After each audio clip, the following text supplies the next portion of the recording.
Baik, Assalamualaikum warahmatullahi wabarakatuh. Selamat pagi semuanya. Semoga kalian semua dan keluarga kalian di sana selalu dalam keadaan sehat walafiat. Amin ya rabbal alamin. Pada kesempatan kali ini kita akan melanjutkan pembahasan kita di minggu lalu, yaitu kita akan bahas tentang operasi penjumlahan dan pengurangan pada bilangan pecahan. Nah, seperti apa cara mengoperasikan bilangan pecahan dengan operasi penjumlahan dan pengurangan? Mari kita belajar bersama. Baik, silakan dibuka di kitab paket kalian. Langsung ke soal cerita, di mana ada Nina membeli 1/4 kilo buah jeruk, tetapi mengingat teman-temannya akan datang ke rumah, ia membeli lagi 3/4 kilogram buah jeruk. Artinya dari sini ada operasi apa yang terjadi? Karena dia membeli lagi, maka dia ada operasi penjumlahan.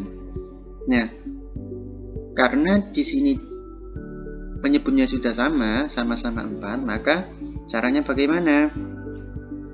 Langsung dengan menjumlahkan pembilangnya. Jadi penyebutnya ditulis 4, kemudian dijumlahkan 1 tambah 3, hasilnya 4/4. Nah, 4/4 ini bisa disederhanakan, 4 dibagi 4 hasilnya 1. Nah, selanjutnya ada contoh lagi, contoh 1.20. Karena sedang mendapatkan nilai bagus di sekolah, As'ad membawa sebuah kue dan ingin berbagi kue yang ia miliki kepada Heri dan Sugeng. Heri diberi 1/4, sedangkan Sugeng mendapatkan 2/5 bagian. Berapa bagian yang masih dimiliki oleh As'ad setelah diberikan kepada kedua temannya? Nah, bentuk kalimat matematikanya pertama, dia kan memiliki satu kue. Nah, satu kue tadi dikurangi 1/4 bagian dan dikurangi lagi oleh 2/5. Bentuk kalimatnya bisa ditulis seperti ini. 1 dikurangi 1/4 tambah 2/5. Artinya di sini dia dijumlahkan terlebih dahulu. Dia dijumlahkan terlebih dahulu berapa kue yang dipotong, baik dari Heri untuk dikasihkan ke Heri maupun untuk Sugeng. Atau kalau misalkan tidak menggunakan cara ini, bisa juga dengan menggunakan 1 min 1/4 dikurangi 2/5. Seperti ini juga boleh.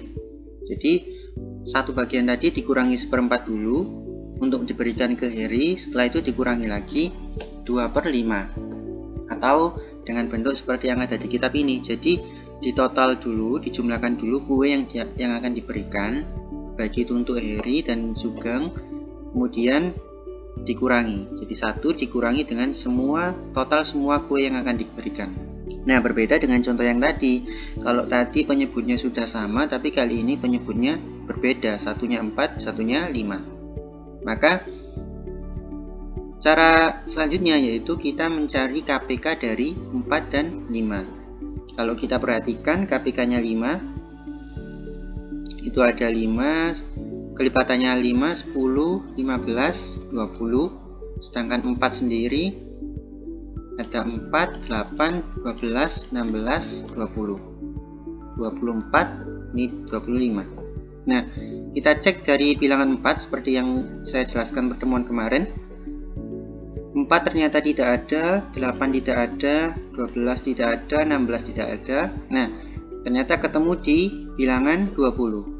Di 4 memiliki kelipatan 20, 5 juga memiliki kelipatan 20.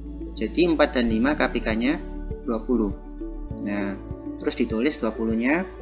Setelah itu dirubah bentuknya. Karena penyebutnya sudah dirubah, maka kita harus merubah pembilangnya. Caranya seperti kemarin.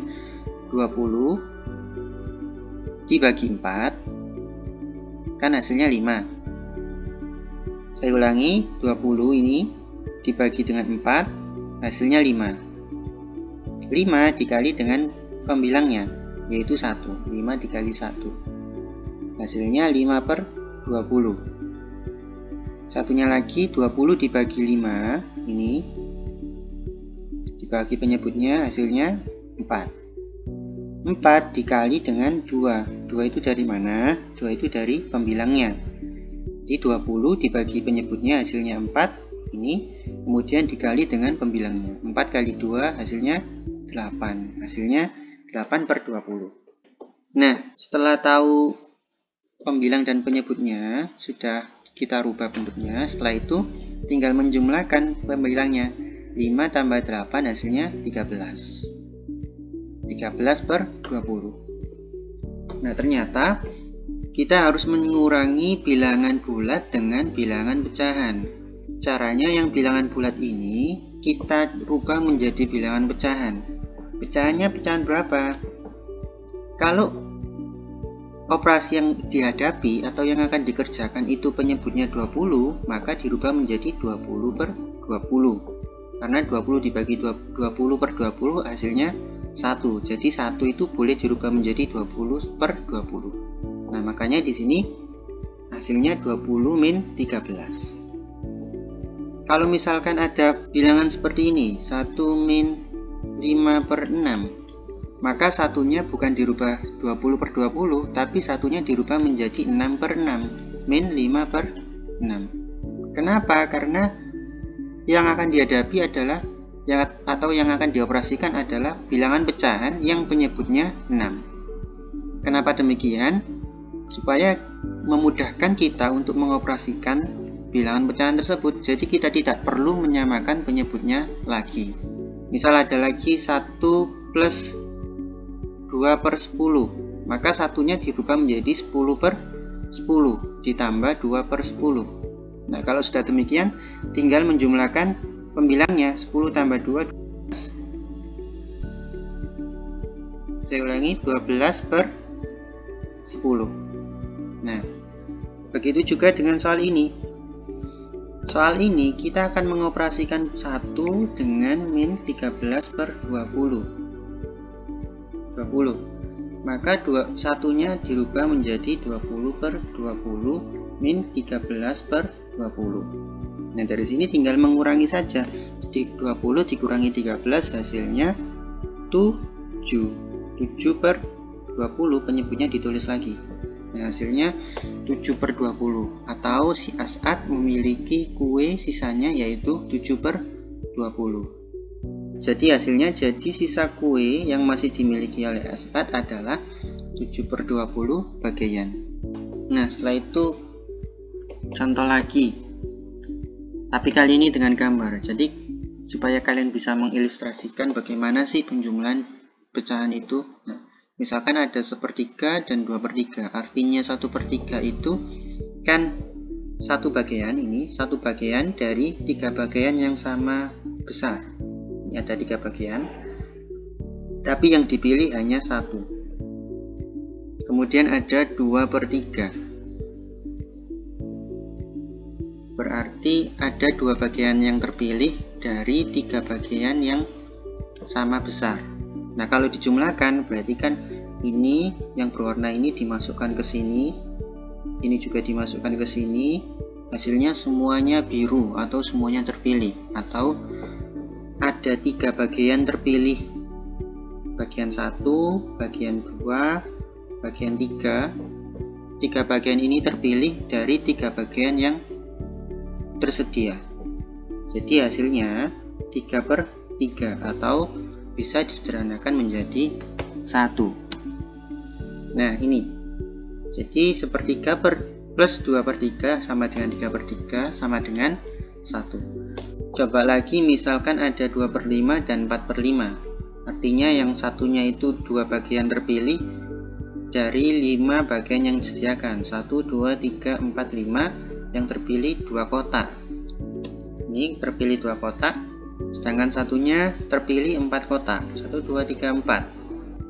Ketika dijumlahkan, maka hasilnya ini masuk ke sini, dan ini nggak ada tempat, maka harus dimasukkan ke sini. Maka dari 5 bagian yang tersedia, ternyata ada 1/5 bagian yang nggak ada tempatnya. Ada 1 bagian yang tidak mempunyai tempat. Nah, makanya di sini dibuat 5/5 ditambah dengan 1 bagian per 5 bagian. Atau 2/5 tambah 4/5 ini sama dengan 5/5 tambah 1/5. Karena tadi ada kelebihan 1 bagian dari 5 kotak yang masih kosong. Saya ulangi, jadi ini kan dimasukkan ke kotak yang masih kosong, ternyata kurang 1/5 yang belum digabungkan di sini.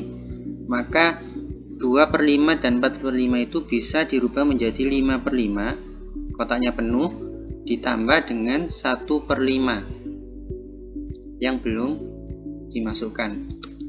Jadi 5/5 plus 1/5, atau bisa dirubah menjadi 6/5. Totalnya di sini ada 5 tambah 1, 6, penyebutnya tetap 5. Nah, karena dia lebih 1,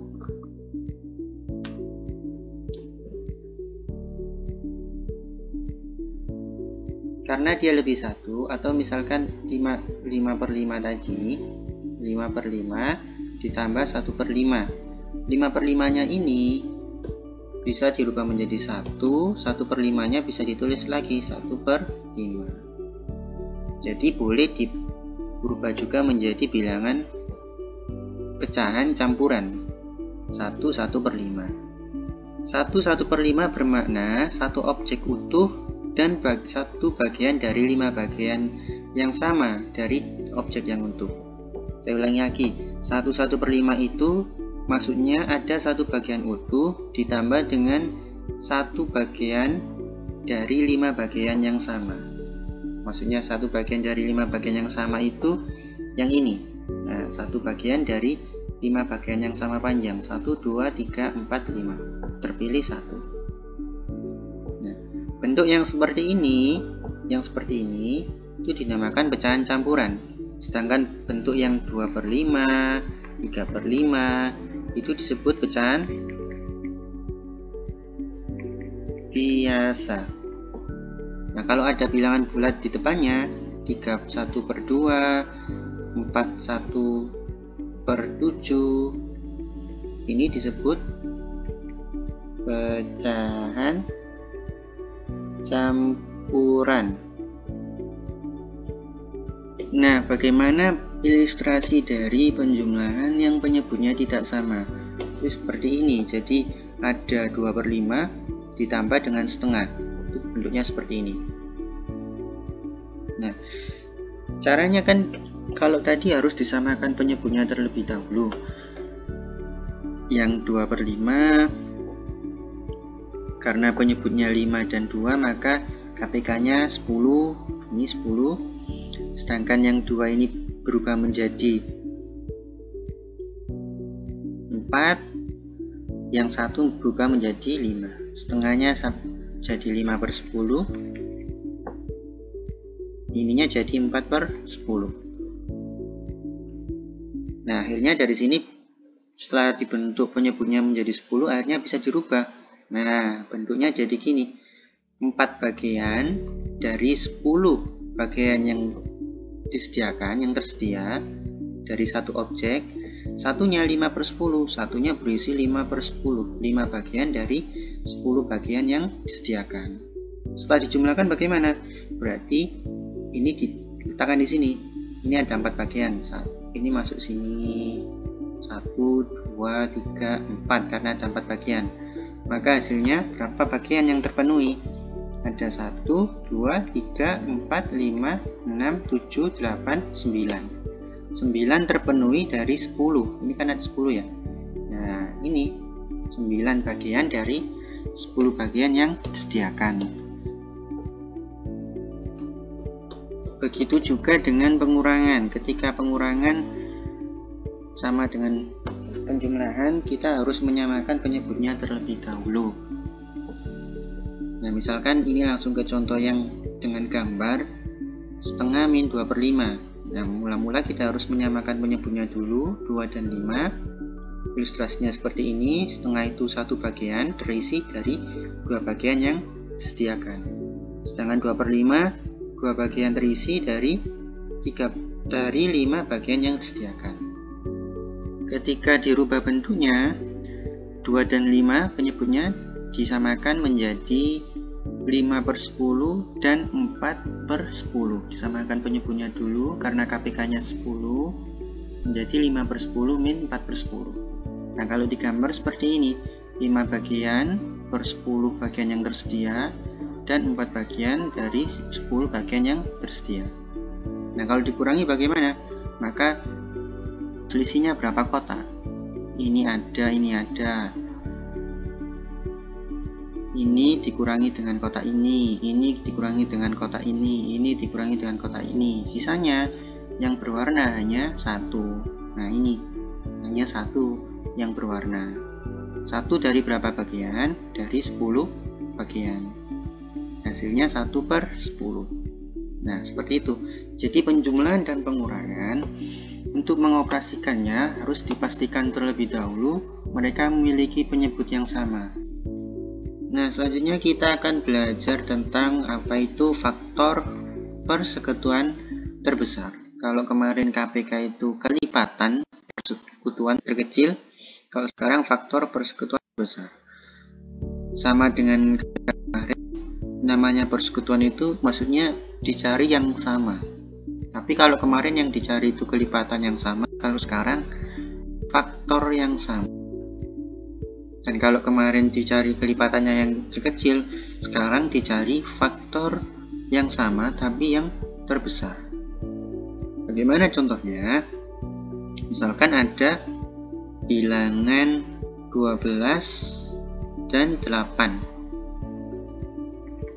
Faktornya 12 itu atau 12 itu bisa dibagi dengan berapa saja ya, atau hasil dari perkalian berapa saja. 12 itu bisa dibentuk dari perkalian berapa saja. Kan ada 1 dikali dengan 12, 2 dikali dengan 6, 3 dikali dengan 4. Nah, inilah faktor-faktor dari 12. Nah, faktor dari 8 berapa saja? 1 dikali dengan 8, 2 dikali dengan 4. Nah, sudah. Nah, dari sini maksudnya faktor persekutuan terbesar itu kita cari faktor yang sama dari bilangan-bilangan yang ditanyakan yang terbesar. Jadi, oh ini sama-sama ada 1. Ya boleh, 1 kita tampung terlebih dahulu. Kemudian ternyata 2 juga sama. Berarti faktor FPB-nya bukan 1, ada yang lebih besar yaitu 2. 3, ternyata dia 8 tidak mempunyai faktor 3, bukan merupakan faktor dari 8. Nah, kemudian ada 4. Ternyata 4 itu merupakan faktor 12 dan 8. Dan dia lebih besar dari 2, maka bukan 2 FPB-nya tapi 4. Selanjutnya ada 6, tapi 6 bukan faktor dari 8. Begitu juga dengan 12, dia juga bukan faktor dari 8. Nah, sudah ketemu, berarti faktor yang sama, yang terbesar dari 12 dan 8 adalah 4. Maka FPB dari 12 dan 8 adalah 4.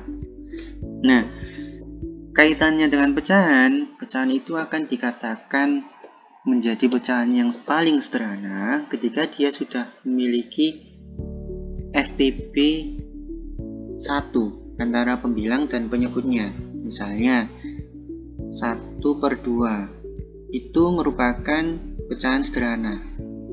Kenapa? Karena FPB dari 1 dan 2 itu 1. Mari kita buktikan. 1 itu faktornya hanya 1. 2 itu faktornya 2 dan 1. Faktor terbesar yang mereka sama adalah 1, karena 2 bukan faktor dari 1.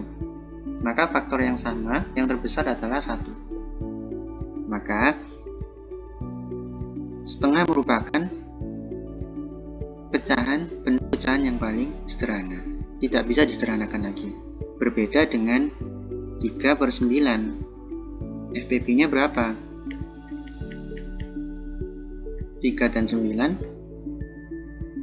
Kita cari 3 itu faktornya 1 dan 3, sedangkan 9 itu faktornya 1, 9, dan 3. Nah, sudah terlihat jelas bilangan yang sama yang terbesar di sini adalah 3. Artinya FPB-nya sama dengan 3. Karena sama dengan 3, bentuk pecahan ini bukan merupakan bentuk yang sederhana. Maka kita harus menyederhanakannya. Bagaimana caranya kita merubah pecahan ini supaya menjadi pecahan yang paling sederhana tapi memiliki nilai yang sama? Yaitu dengan membagi dengan FPB-nya, baik penyebut dan pembilangnya. Jadi 3 dibagi 3 per 9 dibagi 3. Hasilnya 1 per 3. Nah, 1 per 3 inilah yang merupakan bentuk paling sederhana dari pecahan 3 per 9. Bisa dicek FPB dari 1 dan 3 adalah 1. Nah, untuk tugas pertemuan selanjutnya, silakan dikerjakan soal dalam kitabnya kalian masing-masing. PR-nya nomor 1 ini, 2, 3, baik yang A maupun B ini. Kemudian dilanjut dengan soal pilihan ganda yang nomor 1, nomor 2, kemudian nomor 3 dan 4. Jadi total ada 10 soal.